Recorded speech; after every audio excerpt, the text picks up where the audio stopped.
Bismillahirrahmanirrahim. Assalamualaikum warahmatullahi wabarakatuh. Alhamdulillahirabbil alamin wal 'aqibatu lil muttaqin wala 'udwana illa 'alal zalimin. Asyhadu an la ilaha illallah al malikul haqqul mubin wa asyhadu anna Muhammadan 'abduhu wa rasuluh shadiqul wa'dil amin. Hadirin ikhwatu iman, jemaah Majelis Tafsir Illiyin yang mudah-mudahan senantiasa diberikan hidayah dan maghfirah Allah Subhanahu wa taala.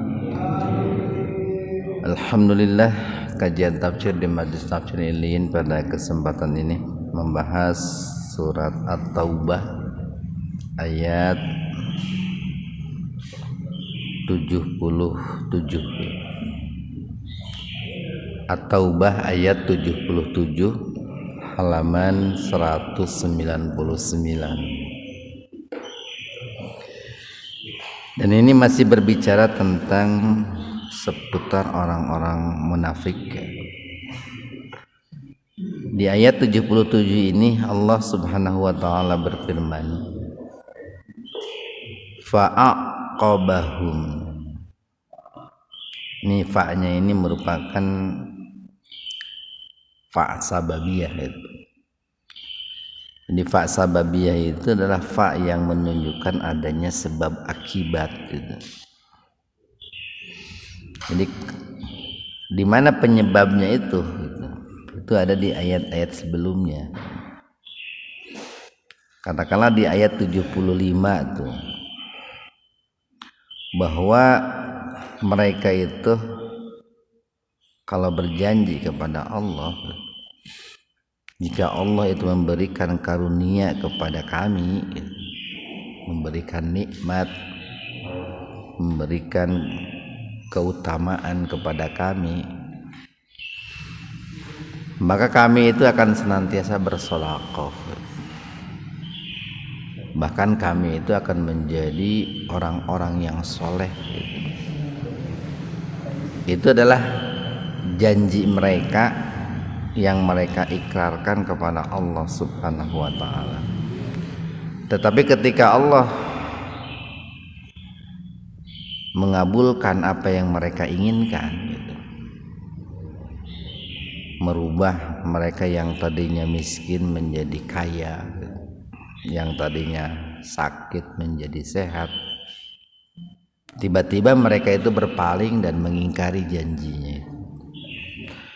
Nah, itu adalah sebuah ciri gitu ya, bahwa dalam dirinya itu ada kemunafikan gitu. Nah, maka disebabkan oleh kemunafikan seperti itu muncullah fa sababiyah itu, Pak. Akibatnya itu aqabahum, fa aqabahum. Disebabkan oleh itu semua, maka akibatnya itu Allah menimbulkan gitu, atau Allah memunculkan. Iqab itu kan akibat, Pak. Akibat itu biasanya muncul kemudian. Sekali lagi, akibat itu biasanya muncul kemudian setelah sebelumnya itu melakukan sesuatu lah, melakukan keburukan, melakukan pelanggaran, maka akan muncul yang namanya iqab, yang namanya akibat.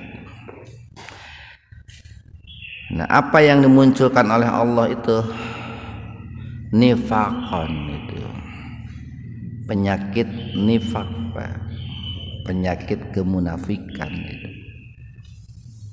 Fi qulubihim, di dalam hati mereka, ila sampai yaumi, hari yalqaunahu, orang tersebut atau mereka tersebut itu menemui Allah Subhanahu wa taala. Jadi ketika dirinya itu mati itu belum sempat bertaubat kepada Allah, belum sempat beramal soleh gitu. Belum sempat keluar dari kemunafikannya. Nah ini kan merupakan sebuah kerugian yang sangat besar, Pak. Jadi ketika seseorang itu terus memelihara kemunafikannya gitu, Pak. Yang kemarin sudah kita jelaskan di antara ciri-cirinya itu maka pada akhirnya kemunafikan itu akan Allah tanamkan dalam hatinya itu. Kemunafikan itu akan menjadi sebuah tabiat, Pak. Tabiat itu adalah suatu sifat yang buruk, Pak. Suatu sifat yang buruk yang membedakan seseorang itu dengan orang lain.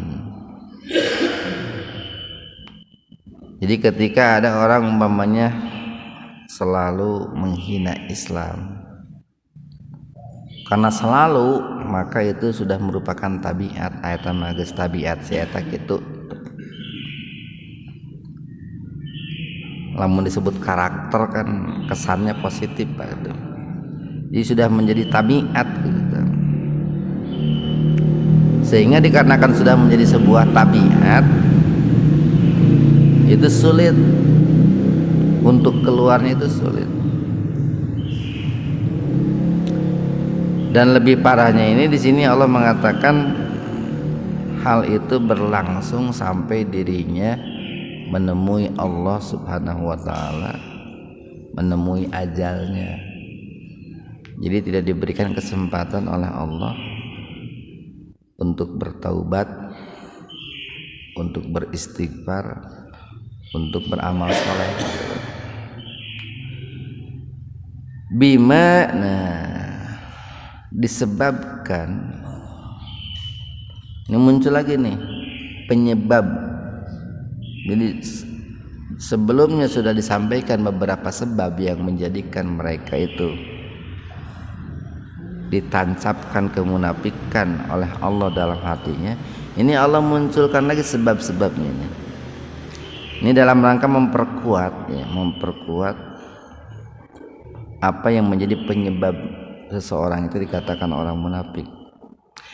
Jadi bima disebabkan akhlafu. Al-khilfu itu kan sumpah, Pak. Maka akhlafu itu sering dimaknai mengingkari sumpah. Jadi bima disebabkan akhlafu, mereka senantiasa mengingkari, melanggar Allah, kepada Allah, sesuatu, wa'aduhu, yang telah mereka janjikan kepada Allah, yang telah mereka ikrarkan kepada Allah, yang telah mereka nadarkan kepada Allah. Jadi janji kepada Allah itu adalah sebuah janji yang wajib ditepati. Nadar kepada Allah itu wajib ditepati. Walaupun para ulama mengatakan begini, kalau bentrok, Pak, bentrok, ada janji kepada Allah di satu sisi, ada janji kepada manusia di sisi lain. Jadi seseorang punya janji, satu kepada Allah, dua kepada sesama manusia. Nah sementara untuk membayar janjinya itu, karena janji itu adalah hutang, dia terbatas kemampuannya terbatas. Nah mana yang didahulukan gitu? Maka yang didahulukan itu adalah memenuhi janjinya kepada manusia, Pak. Kenapa memenuhi janjinya kepada manusia? Ini bukan mengabaikan hak Allah, bukan.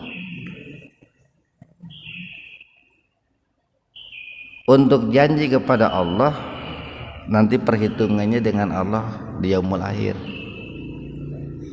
Sementara janji kepada manusia kenapa didahulukan? Itu karena perhitungannya bukan hanya di yaumul akhir tapi di dunia juga. Bahkan sekalipun dia bisa beres urusannya dengan janji kepada Allah, kalau janjinya kepada manusia tidak beres, ini akan menjadi masalah besar juga. Jadi kalau seandainya begini nih, seseorang itu bernazar begini, kalau saya sehat, kalau saya sehat, saya akan bersedekah, saya berjanji, bernazar akan bersedekah 10 juta, 10 juta ke Masjid Al-Muhajirin. Tapi kemudian setelah dihitung-hitung gitu ya, untuk pembiayaan rumah sakit katakanlah 100 juta gitu. Untuk biaya ini 100 juta gitu. Sementara di sisi lain dia punya hutang kepada seseorang 10 juta. Dan kepada Allah pun punya hutang 10 juta. Tadi kan bernadar kalau saya sehat saya akan bersedekah 10 juta ke Masjid Al-Muhajirin. Tapi uangnya tinggal 10 juta lagi, Pak. Sementara hutang yang harus dibayar 2. Satu hutang kepada Allah, membayar nadar. 2 hutang kepada sesama manusia. Nah, ulama berpendapat maka dahulukan saja membayar hutang kepada manusia gitu. Biarlah urusan dengan Allah nanti di akhirat gitu. Itulah kenapa Rasulullah tidak mau menyolatkan ketika seseorang itu wafat atau meninggal dalam keadaan berhutang gitu. Karena pentingnya menunaikan hutang kepada sesama manusia. Jadi mereka itu dimunculkan kemunafikan di dalam hatinya sampai hari perjumpaan mereka dengan Allah. Itu disebabkan mereka selalu mengingkari apa yang mereka janjikan kepada Allah, apa yang mereka nazarkan kepada Allah. Wa dan bima disebabkan apa? Kanu keadaan mereka yakdzibun, senantiasa berdusta gitu. Senantiasa berdusta. Ini dikisahkan begini, Pak. Dulu di zaman Rasulullah sallallahu alaihi wasallam itu ada seseorang yang namanya Sa'labah itu. Sa'labah itu kehidupannya itu secara perekonomian itu sangat miskin, sangat miskin. Kemudian dia memohon kepada Rasulullah agar Rasulullah mendoakan dirinya supaya Allah memberikan kekayaan. Lalu kemudian Rasulullah mendoakan Sa'labah itu. Mendoakan Sa'labah sambil berpesan, wahai Sa'labah, jika suatu hari engkau sudah menjadi orang kaya, maka jangan lupa zakat, infak, sedekah. Nah, beberapa tahun kemudian Sa'labah itu menjadi orang yang sangat kaya raya itu, sangat kaya raya. Tapi dia tidak mau menunaikan janjinya, tidak mau membayar zakat, tidak mau bersedekah. Sampai Rasulullah itu mengutus seseorang untuk menemui Sa'labah itu. Ketika utusan Rasulullah itu menemui dirinya, tetap Sa'labah pun tidak mau bayar zakat itu. Kalaupun pada saat itu Sa'labah memberi, dia mengatakan ini jizyah katanya. Saya bayar jizyah. Jizyah itu kan suatu pembayaran di mana atau suatu pemberian di mana si pemberi itu mengharapkan sesuatu yang sifatnya duniawi, semacam pajak pala. Jizyah pajak itu kan orang yang membayar pajak itu kan mengharapkan dari pajaknya itu dia mendapatkan jaminan keamanan, jaminan supaya tong ditilang kan gitu. Itu pajak kan begitu, Pak. Nah, maka pada saat itu Sa'labah mengatakan ini saya bayar jizyah aja, bukan bayar zakat. Nah, kemudian sampailah kepada Rasulullah itu utusan tersebut. Kemudian Rasulullah pun mengutus kembali kepada Sa'labah untuk memberikan peringatan. Nah, setelah diperingati, Sa'labah kemudian datang kepada Rasulullah dan membawa hartanya sebagai zakat kepada Rasulullah. Tetapi pada saat itu Rasulullah tidak mau menerimanya. Kenapa beliau tidak mau menerimanya? Karena Rasulullah membaca bahwa Sa'labah itu memberikannya satu dengan sangat terpaksa gitu. Yang kedua ada semacam bil manni wal adha itu ya. Jadi kenapa orang dalam berzakat, dalam berimpak itu jangan sampai dirusak dengan al-manni wal adha, dengan cara menghinakan, dengan cara meremehkan orang-orang yang menerima zakat. Kan suka ada orang itu zakat tapi sambil menghina gitu, Pak. Ada orang yang zakat itu sambil menjatuhkan gitu.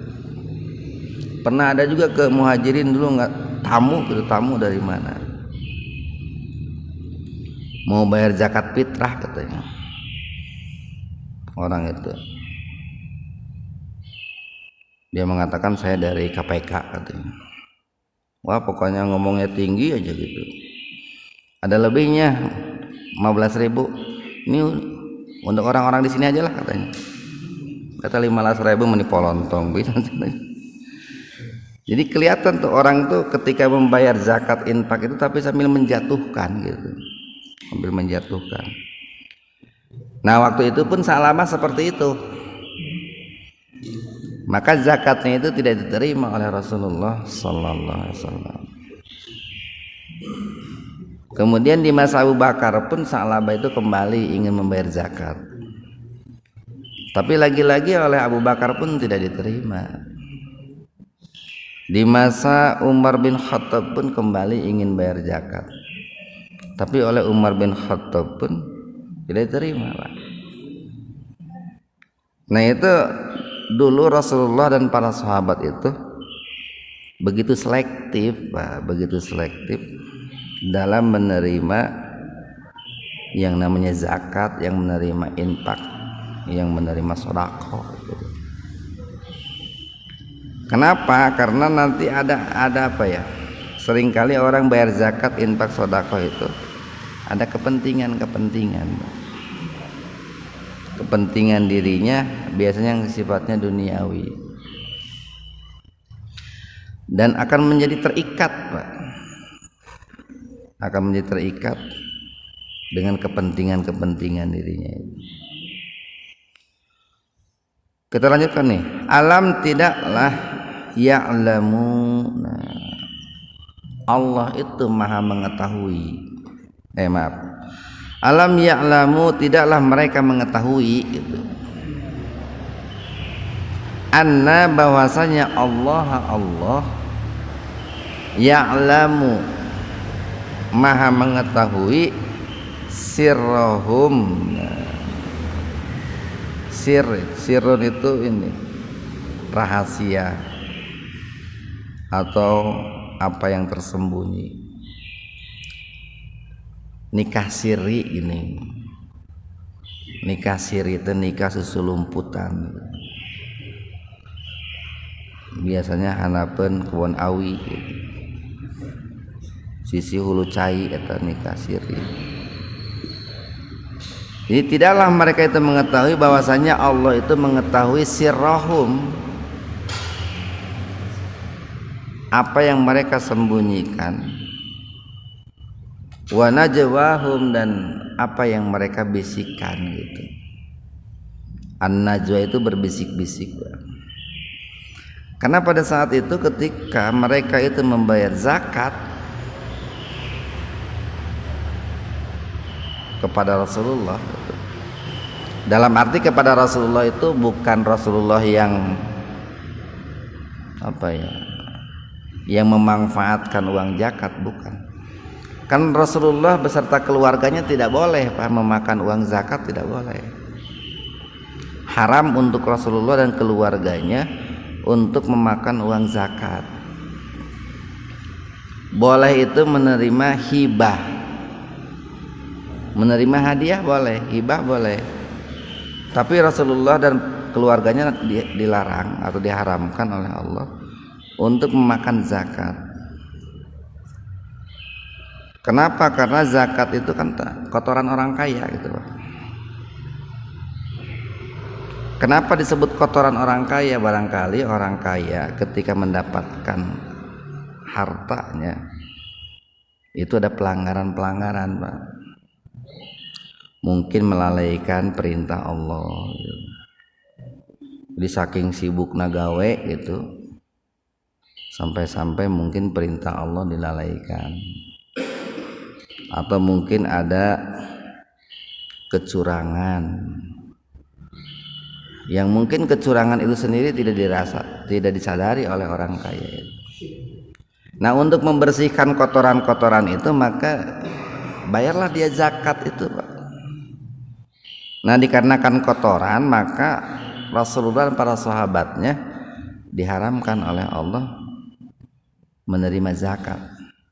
Jadi dimaksud bahwa Rasulullah itu menerima zakat itu, beliau kan sebagai pemimpin lah, sebagai amilin itu, sebagai amilin memfasilitasi.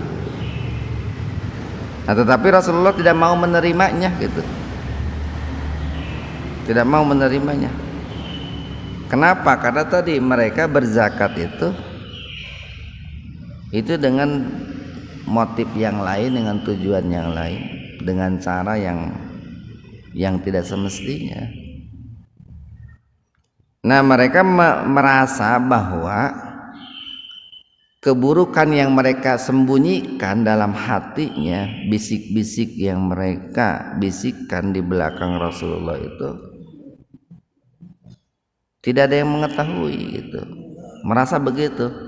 Maka ditegaskan oleh Allah nih, apa yang mereka sembunyikan, kebusukan yang mereka sembunyikan dalam hatinya, apa yang mereka bisik-bisikan itu diketahui oleh Allah. Nah, ini menjadi sebuah peringatan juga bagi kita, Pak. Seringkali kita itu ketika berbuat buruk gitu lah, katakanlah berbuat buruk itu suudon gitu, kepada orang soleh gitu, Pak, atau menggibah orang yang sebetulnya tidak pantas untuk digibah gitu.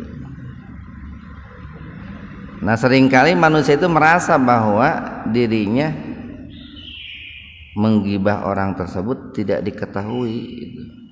Padahal kan Allah Maha mengetahui, Pak. Maha mengetahui. Bahkan kemarin kita sampaikan bahwa ketika seseorang itu sering menjelek-jelekan seseorang di belakang, itu akan menjadikan harga dirinya jatuh, Pak. Dia akan menjadi terhina. Kenapa menjadi terhina? Karena pada saat dia bertemu dengan orang yang suka dijatuhkan itu, dia akan minder, Pak. Secara psikologis itu akan minder sendiri, akan malu sendiri. Padahal yang dijatuhkan itu, yang digosipkan itu mungkin tidak tahu, tidak mendengar juga gitu. Tapi secara psikologis orang yang menjatuhkan itu akan malu sendiri, merasa bersalah sendiri dia. Nah itu bahaya dunia di dunia gitu. Ketika seseorang itu menjatuhkan, apalagi yang dijatuhkan itu orang soleh seperti itu. Wa annallaha, dan bahwasanya Allah Allamun, maha mengetahui al-ghuyub. Al-ghuyub itu hal-hal yang gaib. Al-ghaib, ghaibani, ghuyub. Ayat 79. Ini tabiat lain dari orang munafik nih. Alladzina, yaitu orang-orang yalmizuna, lumazah itu, yaitu menghina dengan sikap, dengan tindakan, dengan bahasa tubuh lah. Yaitu orang-orang yang senantiasa mencaci, memaki dengan sikap, Pak. Mungkin dengan merepan gitu, Pak. Itu jadi orang itu kan menghina ada dengan ucapan, ada dengan fisik. Merepan, ngajebian, atau meludah gitu. Atau gini kayak jalma teh lamun dihareupeun kiai gitu nya, dihareupeun kiai teu wani gitu. Tapi lamun kiai geus berbalik, geuning bari ngangkat suku, bari meureupan, nah kayak begitulah, Pak. Itu namanya lumazah, itu kayak begitu. Jadi orang-orang yang senantiasa mencaci memaki dengan tindakan. Al-mutawwi'ina, al-mutawa'ah itu, mutawa'ah, yaitu orang-orang yang dengan sukarela, minal mu'minina, dari kalangan orang-orang mukmin, fis shadaqah, dalam sedekah.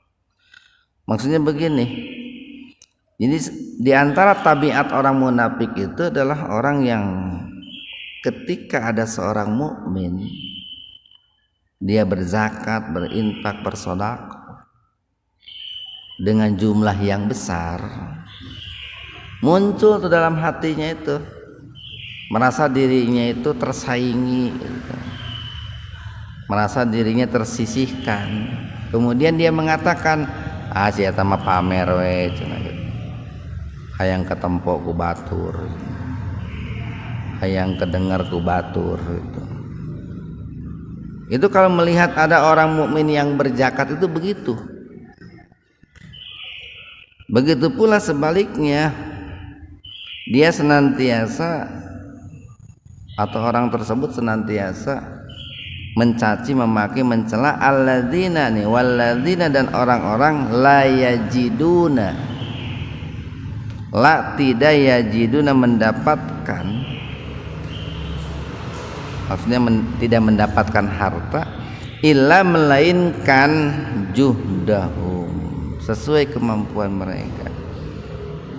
Apalagi ini kepada orang ini nih, kalau ada seorang mukmin tidak mampu, bukan tidak mau, dia tidak mampu berzakat, tidak mau berinfak, bersedekah, tidak mampu, atau katakanlah infak sedekahnya teh leutik gitu. Nah biasanya orang munafik itu lebih menghina lagi. Tenang. Mara infak sakitu, mal butuheun Allah mah duit leutik mah, mal butuheun Allah mah duit receh mah, gitu. Jadi kepada orang mukmin yang berinfak dengan jumlah yang besar, tetap mencaci, memaki dengan mengatakan riya, sum'ah gitu. Kepada orang mukmin yang berinfak dengan jumlah yang sedikit lebih-lebih lagi menghina memakina. Namun cek preman mah hayang naon atuh sia teh mereka. Kanu mere gede gitu ngahina, kanu mere leutik komo deui gitu teh. Payas kharuna minhum, bahkan mereka itu sambil sahira itu menghina, meremehkan lah, meremehkan. Sakhara itu kan ini merendahkan lah, merendahkan. Nah, apa nih hukuman sanksi dari Allah itu? Sakhirallahu minhum. Nah, Allah lah yang akan menghinakan mereka. Disebabkan itu semua nih ada akibatnya juga langsung nih. Allah akan menghinakan mereka, meremehkan mereka, menjatuhkan mereka. Ini lamun doa iya Pak, doa non naik kendaraan gini. Subhanalladzi sakhara lana hada. Itu kan menjinakkan, itu kan jinak itu identik dengan rendah itu Pak. Nah, disebabkan itu semua maka Allah akan sakhirallahu minhum, menghinakan mereka. Walahum, dan bagi mereka itu azabun alim, siksa yang sangat pedih. Bahkan di ayat 80 nih, ini yang paling mengerikan ini nih Pak nih. Ancaman terhadap orang-orang munafik Pak. Istaghfir lahum. Ini dulu hitobnya nih ditujukan kepada Rasulullah sallallahu alaihi wasallam. Jika engkau memohonkan ampun wahai Nabi Muhammad lahum untuk mereka, atau la tidak tastaghfir, engkau memohonkan ampun lahum bagi mereka. Maksudnya apa nih? Sama saja gitu Pak. Sama saja wahai Nabi Muhammad, engkau memintakan ampun untuk orang munafik ataupun tidak memintakan ampun, sama aja gitu. Memintakan ampun mereka tidak akan diampuni, tidak memintakan ampun pun tidak akan diampuni gitu. Jadi gini mun bahasa Sunda manaonya, didinya mah erek mandi teu mandi ge sarua wae gitu. Tak kayak gitulah Pak gitu. Didinya mah erek murak obat teu murak obat ge sarua wae gitu. Nah, ini kan mengerikannya di sini. Kalaupun Rasulullah itu memintakan ampun untuk orang munafik kepada Allah, Allah tidak akan mengampuni. Jadi lebih baik karena sarua wae tong teuing memohon ampun lah, capek-capek gitu. Nah, ini kan mengerikan nih kalau seandainya nih orang-orang munafik itu sebelum matinya tidak sempat bertaubat Pak. Tidak sempat bertaubat. Dipertegas lagi nih, in jika tastaghfir, engkau memohonkan ampun lahum untuk mereka, maksudnya memohonkan ampun kepada Allah untuk mereka, sab'ina 70 marotan kali itu. Falan, maka sekali-kali tidak yaghfirallahu, Allah mengampuni lahum bagi mereka. Jadi kalaupun Rasulullah, kalaupun orang muslim, orang mukmin memohonkan ampun untuk orang munafik yang mati dalam kemunafikan sampai 70 kali, nepikeun kedaek belut buluan ngemoal dihampura ku Allah dosana eta. Fala yaghfirallahu lahum, Allah sekali-kali tidak akan pernah mengampuni, sekalipun 70 kali, sekalipun oleh level Rasulullah itu Pak. Apalagi oleh level kita Pak tuh. Level Rasulullah 70 kali pun tidak akan dikabulkan itu. Kalau memohonkan ampun untuk orang munafik, apalagi oleh level kita manusia biasa. Nah disinilah kita pentingnya untuk selalu waspada, membentengi diri kita dari kemunafikan itu. Makanya kalau dulu tuh sempat muncul tuh orang-orang yang sudah jelas kemunafikannya itu, banyak orang yang tahu, yang tidak mau menyolatkan gitu, orang yang sudah jelas kemunafikannya gitu. Tapi harus jelas dulu Pak, harus jelas dulu kemunafikannya itu.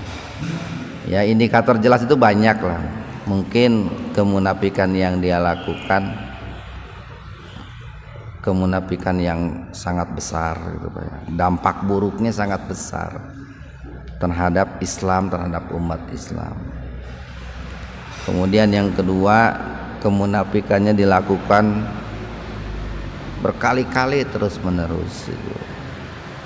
Jadi lain kadang-kadang gitu, bukan juga dalam persoalan kecil, berkali-kali sering gitu, dalam persoalan-persoalan yang dampak buruknya itu besar. Dalika yang demikian itu, nah kenapa kok sekalipun minta ampun sampai 70 kali Allah tidak mengampuni? Nah, bi annahum disebabkan mereka kafaru, mereka kufur billahi kepada Allah, wa rasulihi dan juga kepada rasulnya. Nah maka disinilah apa yang namanya masjid itu, masjid harus hati-hati, harus selektif ketika menerima titipan infak, sedekah, zakat itu. Terlebih-lebih dari orang-orang yang memang punya kepentingan duniawi. Jadi tong atoh teuing lah gitu. Tong atoh teuing harus mesti ada dalam diri itu. Kalaupun nerima mungkin ada semacam keterpaksaan gitu. Kapaksa gitu teh. Nerima teh kulantaran di dinya teh urang GWI lah kita minimal gitu Pak. Jadi tong geuning suka ada begininya. Aktivis masjid itu nyosor gitu Pak, nyosor kepada orang yang mungkin sudah jelas-jelas sering menghina Islam, sering meremehkan Islam, meminta bantuan, meminta sumbangan. Itu tidak disadari, itu akan menjatuhkan marwah umat Islam, akan menjatuhkan marwah sebuah masjid itu.